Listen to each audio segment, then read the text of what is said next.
sel, c'est dans les plats et encore avec modération. Hein, Loïc Ballet, on connaît votre passion pour la cuisine. On a découvert cette semaine votre passion pour la reine Elisabeth. Oui. Et vous avez décidé de combiner les deux aujourd'hui, de lui rendre hommage à la reine d'Angleterre en vous demandant ce qu'elle aimait manger quand elle était reçue en visite officielle.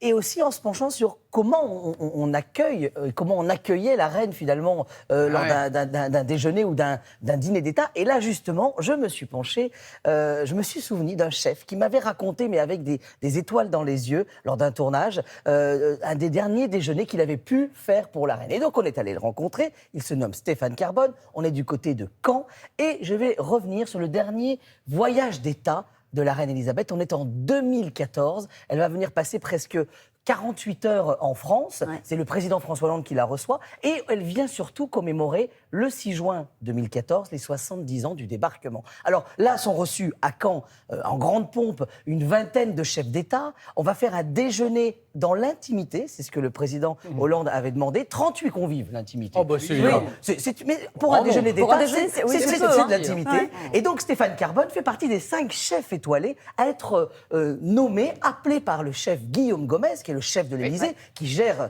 la cuisine de la présidence de la République à l'époque. Voilà. Et il appelle et il vous confie la responsabilité. Wow. 6 mois de travail en amont. Pour un repas. Oui, parce que tous les menus sont envoyés à chacun des protocoles, des responsables de protocole de chaque chef d'État. Il y a des choses que les chefs d'État ne mangent pas, il y a des choses, des couleurs qu'on ne met pas à table. Bref, on s'est penché sur la question et on est allé à Caen rencontrer le chef. Retour en image sur ce déjeuner historique. Je me rappelle le plaisir que j'ai eu à découvrir ce beau pays. Bonjour Loïc. Bonjour. Allez, viens. Première photo. Donc là, c'est la reine. En apéritif, elle était arrivée en violette, donc la matinée. Et ensuite, pour midi, elle s'est rechangée en quelque chose de très clair. Alors, la reine change pour l'apéritif. Plusieurs fois de tenue dans la journée. Alors là, on voit la porcelaine. Oui, tout à fait. C'est vraiment la porcelaine de Sèvres. Toute la verrerie de baccarat et les couverts en vermeil de l'Élysée. Ah oui, ça veut dire que c'est l'Élysée qui déplace tous les couverts. Oui, les serveurs, c'est pas les nôtres. Pour des raisons de sécurité. Pour servir la reine et un chef d'État. Il y a un chef d'État. C'est vraiment les maîtres d'hôtel de l'armée française. Ah oui, donc sécurité, confidentialité. Jusqu'au bout. Donc si tu regardes bien aussi, il y a même les équipes du GIGN qui sont là, du FBI, de chaque pays sont là pour vérifier ce qu'on fait, aussi bien chez nous que sur place là-bas. Alors on n'a eu qu'un seul goûteur, c'était pour le président de la Russie, qui se déplace un quart d'heure avant l'envoi et il vient goûter les plats. Alors là, c'est les macarons.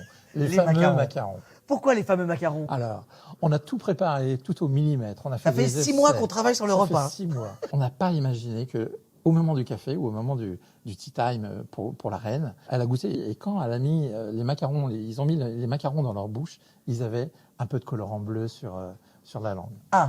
Mais voilà. Tout là, c'était un impair.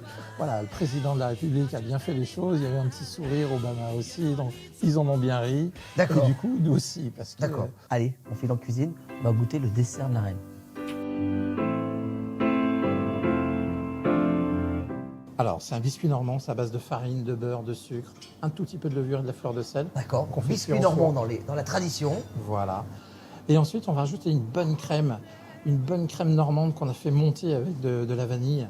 Voilà, tout simplement, tout ça, un très peu de sucre. J'avoue que la Normandie sans la crème, c'est important.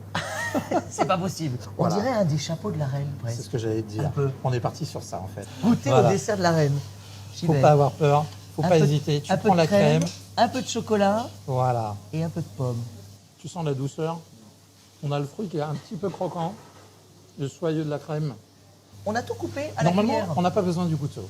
Ah oui, pour la reine. Ça c'est une des consignes. C'était une des consignes à respecter, c'est qu'elle puisse le prendre que à la fourchette ou que avec sa cuillère. Il n'y a rien qui puisse riper et sauter alors sur la robe. Là, non. On peut le faire à la maison, mais pas quand on a la reine. Non. J'adore. Ce serait mauvais genre. De faire riper le gâteau. Oui, ça ne se fait pas. Non, juste vous dire que la reine Elisabeth aimait beaucoup la cuisine française et qu'elle parlait très très bien français, puisque les menus à Buckingham sont en français encore aujourd'hui et étaient en français avec la reine Elisabeth. Merci beaucoup Loïc.